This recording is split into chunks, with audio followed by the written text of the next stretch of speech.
Dear students, welcome you once again to my daily grammar class. দেখো আজ আবার একটা আমরা গুরুত্বপূর্ণ ক্লাস নিয়ে হাজির হয়েছি এবং সেটি হলো MEAL মিল এবং MILL মিল এই দুটি শব্দের মধ্যে পার্থক্য কি। দেখো উচ্চারণগত দিক দিয়ে তো এদের মধ্যে কোনো পার্থক্য নেই, কিন্তু অর্থগত দিক দিয়ে এদের মধ্যে একটা বিরাট পার্থক্য আছে। আর এই কারণে যেহেতু এখানে উচ্চারণগত দিক দিয়ে দুটো শব্দই এক, সেই কারণেই তোমাদের মধ্যে নানা ধরনের কনফিউশন দেখা দেয়, কোথায় কোনটা ব্যবহার করতে হবে তা প্রায়শই তোমরা ভুল করো। আজকের পর থেকে আর কিন্তু সেই ভুল হবে না।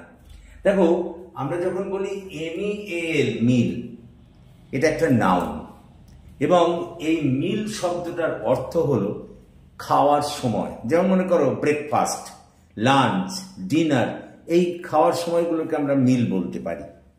আবার আমরা খাদ্য হিসেবে ওই সময়গুলোতে যা খাই সেটাকেও আমরা কিন্তু মিল বলতে পারি, অর্থাৎ খাবার সময়টাকেও মিল বলতে পারি MEAL।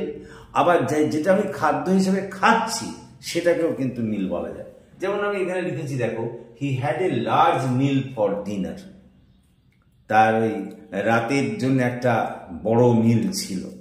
আবার পরে দেখো fresh fish makes a delicious meal, তাহলে প্রথমটা খাদ্যের অনুষ্ঠানটাকে, খাদ্যের সময়টাকে বোঝাচ্ছি, আর দ্বিতীয়টাতে আমরা বোঝাচ্ছি কি যে খাদ্যটাকে খেয়েছি তাকে মিল হিসেবে ব্যবহার করছি। এরপরে আমরা আসছি MILL মিল। এই মিল শব্দটিও কিন্তু একটি নাউন, যার অর্থ হলো আমরা বলতে পারি যে দানা শস্যকে মাড়াই করা হয় যার সাহায্যে, সেই যন্ত্রকে বলা হয় মিল। দানা শস্যকে মাড়াই করা হয় যার সাহায্যে তাকে বলা হয় মিল, সেই যন্ত্রটাকে।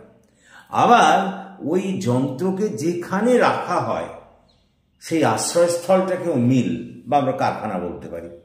যেমন আমি এখানে লিখেছি, দেখো the mill is driven by electricity, মানে এই মাড়াই করার যন্ত্রটা বিদ্যুৎ দ্বারা চালিত হয়, তার এখানে যন্ত্র হিসেবে ব্যবহৃত হয়েছে। আবার আমরা এরকম বলতে পারি যে I have a rice mill, আমার একটা রাইস মিল আছে, সেটা কিন্তু আবার ওই কারখানা শব্দে ব্যবহৃত হয়েছে। তো দেখো আবার এই মিল শব্দটা MILL মিল, এটা কখনো আবার ভার্ব হিসেবেও ব্যবহার করা হয়, তখন এর অর্থ হয় গুঁড়ানো বা চূর্ণ করা। যেমন আমি এখানে লিখেছি, দেখো I mill the wheat into atta, আমি গমকে গুঁড়িয়ে আটা তৈরি করি। Thank you for watching and listening.